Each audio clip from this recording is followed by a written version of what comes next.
Ugh. Whew, okay. Yes, so Hairless here.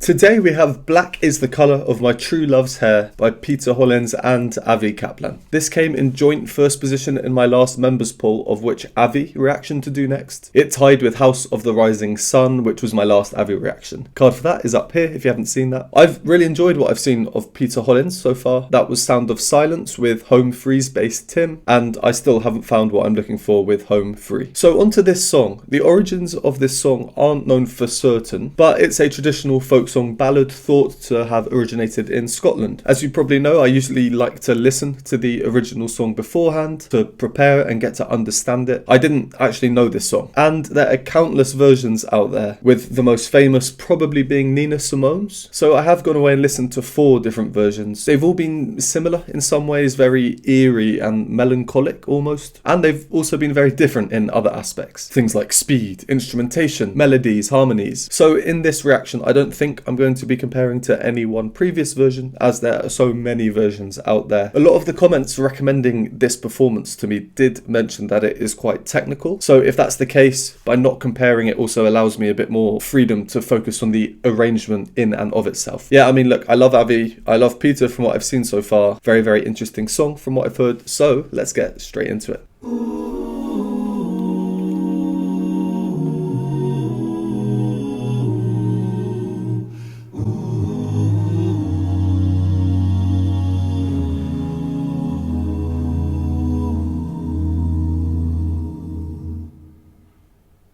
Black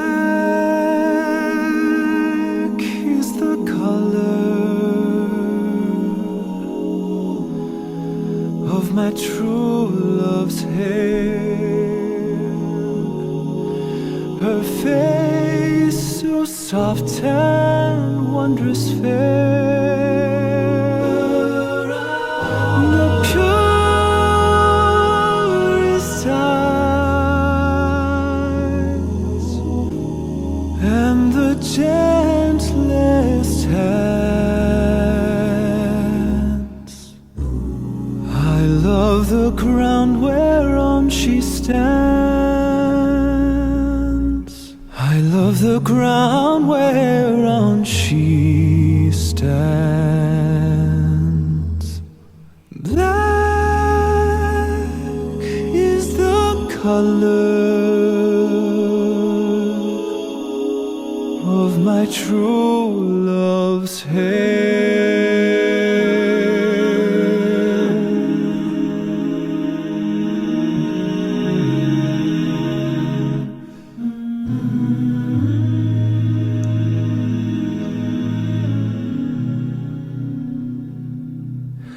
I love my... Wow.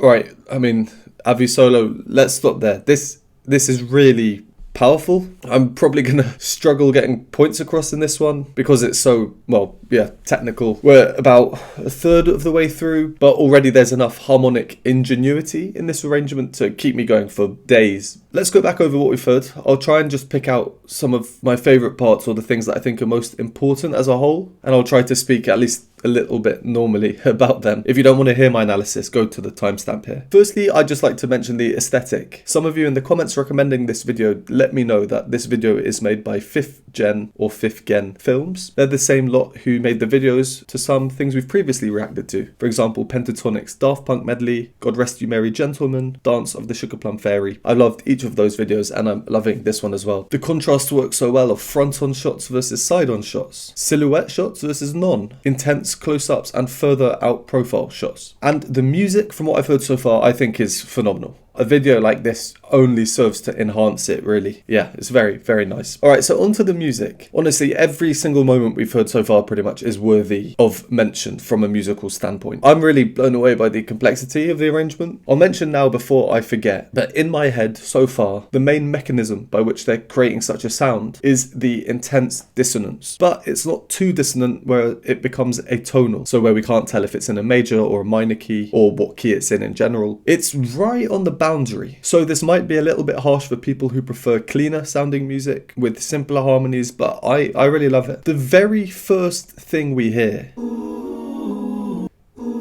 just there, dissonance.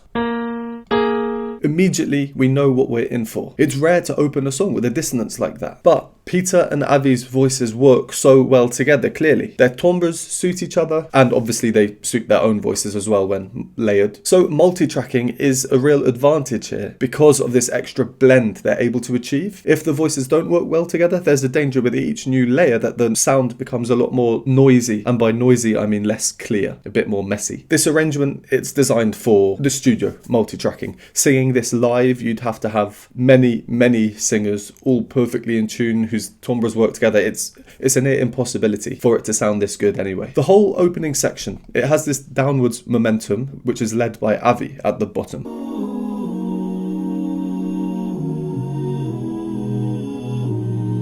Peter's higher parts, they're so smooth, this light tone of his. And there's the mix of sounds. He's humming and also going ooh, which, I don't know, it just kind of adds this overall feeling of blendedness.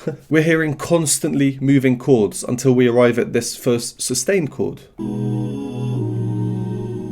And with the sustained chords that we hear, at least in general so far, suspensions are a prominent feature. I often talk about them, but just in case you might not know what a suspension is, it's where you have a chord and then the notes change into the new chord, but at least one note from the first chord doesn't change, so it stays. This creates a dissonance and in turn it causes tension. Suspensions then usually resolve this tension by having those bogey notes move to fit in with the new chord. So to use an example of what we've just heard.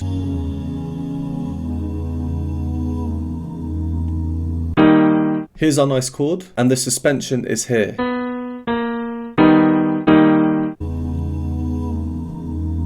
There are suspensions galore in this, so that's why there's this kind of constant feeling of tension in the music. One suspension resolves and then another one starts, just like a cycle of them. To emphasize this point, the example I just gave you, one of the first things we hear, the suspension resolves. But there's actually another suspension going on that resolves right at the end, and that is Avi's part. So we get something like this. It resolves right at the end of this phrase, just in time. So that's two suspensions in there already, overlapping with each other, but you guessed it, there's another one. So if we ignore the other two suspensions, we have this chord at the final resolution. This third suspension that's happening is these notes, which sounds like... Have a listen out for that. If you heard that note, you would have noticed that it never resolves, it remains. So we're left with unresolution. The first phrase ends, we have these two suspensions we spoke about before that do resolve, so we're like, tension released. Especially Avi's one, I was really waiting for that to resolve. But we have this third one which doesn't resolve. Alright, so hopefully that gives a little bit of insight into what I'm seeing or hearing them do to cause dissonance, and in turn tension, and in turn a feeling of things being unresolved. To me, at least, it really enhances the emotional impact of the music. So with this in mind, let's listen again to the next section where Peter sings the first verse. I want you to listen out to the lowest part, Avi's part. He has this lovely descending scale downwards.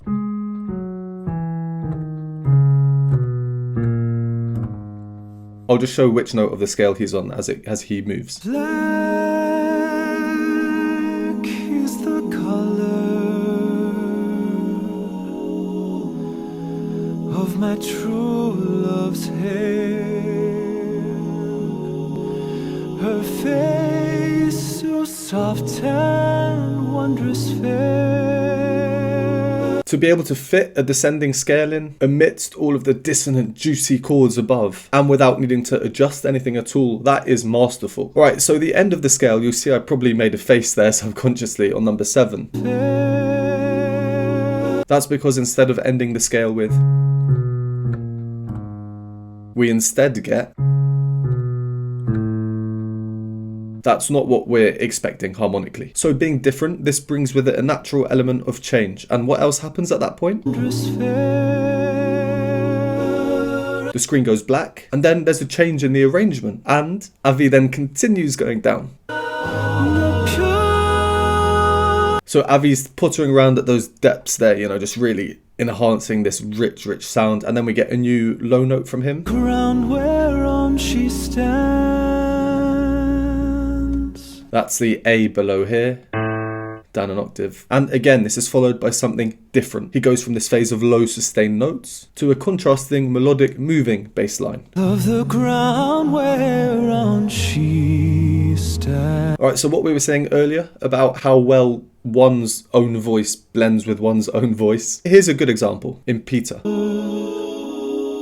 Of my true loves. Peter is blending with himself and it creates all these harmonics, these overtones. And because of the nature of them, it creates this kind of mystical feel. Like something in the ether that's not quite in the same space or realm as us. Then here, Peter suddenly turns into a magician and disappears behind a wall of smoke and is replaced by his wonderful assistant Avi. Again, just a nice touch from the video side of things. And again, Avi's bass part here, we're expecting it to go, because that's what's been building up harmonically.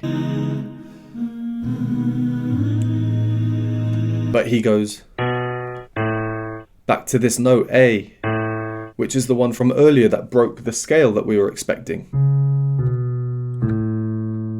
And finally, before we carry on, to end this section where we paused, again, here's an example of a suspension resolving, and it comes in Peter.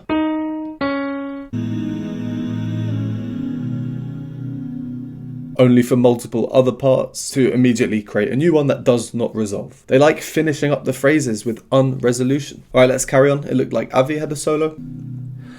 I love my love, and well she knows.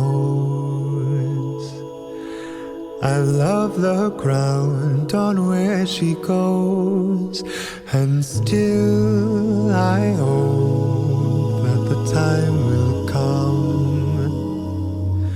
Still I hope that the time will come when she and I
This is absurd.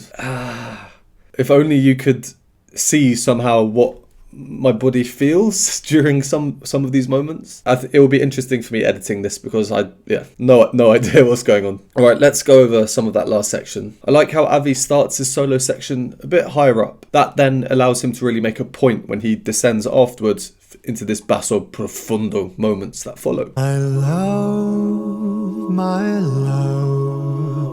I say higher up, and it is for him in his chest voice, but context is always funny. For example, if we heard Mitch from Pentatonics singing those same notes, it would seem much lower, just because their voices are completely different. And this part as well, yeah, it's just really nice chords in the background. They're making use of many high parts. And well she knows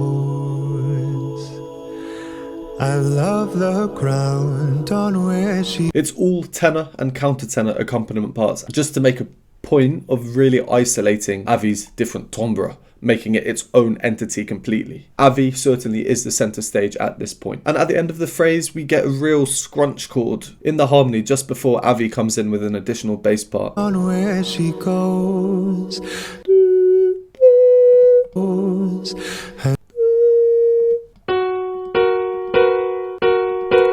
Subtle, but just And yeah, Avi, what a voice. Nice little riff here. Still I hope that the time. Then the next section, Avi's tone has now changed. Will be as one when she and And then Peter's does too. We have the change of a vowel sound from oo to ah, and at the same time a tonal shift from a harmony perspective.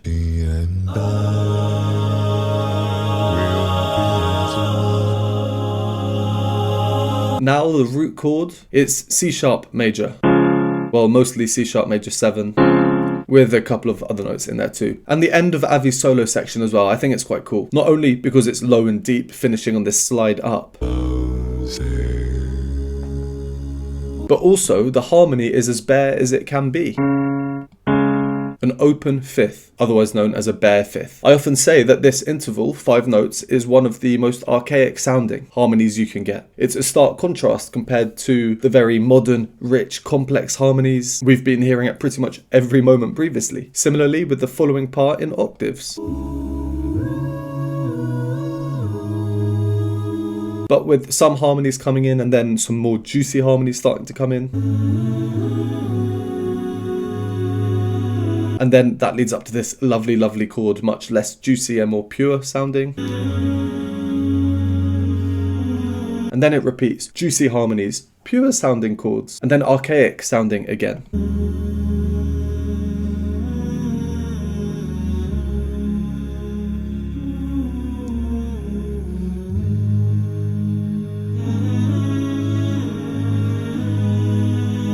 Right, that's where we got to. What a roller coaster. Let's finish this off. Black is the color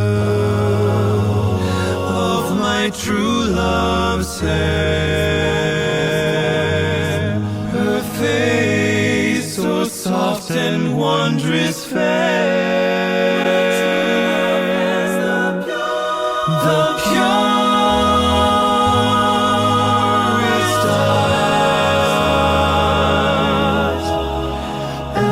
gentlest hands.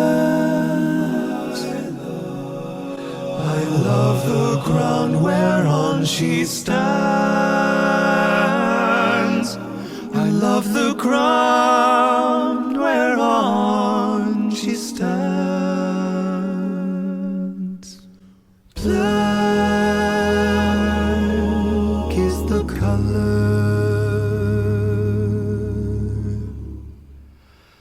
of my true love's hair.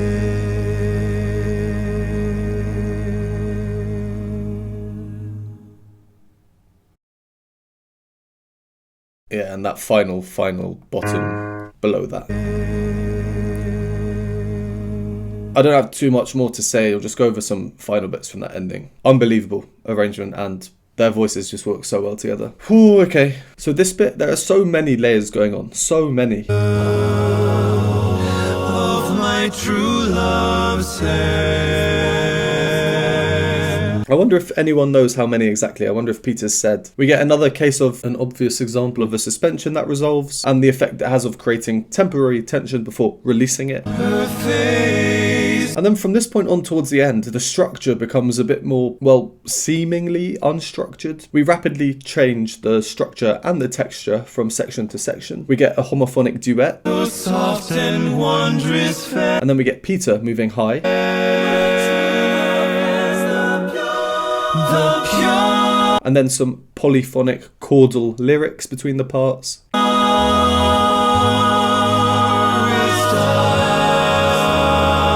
Versus non-lyrics. And then we go back to homophonic chordal. The gentlest hand. And that leads into this moment which I really liked. Ground whereon she stands. I just think it's beautiful. It initiates the ending sequence that follows. I love the Yeah, there are so many things to like about this. From the video, the camera shots, the colour schemes, just simple contrast. Even Avi having multiple hairstyles. You know, these little touches. And of course, to the music itself. I find it amazing how musically they can fit in so much difference whilst the overall feeling remains pretty constant. Yeah, I don't have much more to say. I think it's an outstanding arrangement. Really, really quite something. Yeah, was not ready for that. Well, that that was fun. As always, thank you very much for watching. Would appreciate a like and subscribe. Comment down below other works by Peter Hollens you'd like me to react to in the future. If you enjoy my content, want to support me, want to join the community and vote on future polls, you can do so by joining the Patreon or YouTube memberships linked below, and I will see you next time.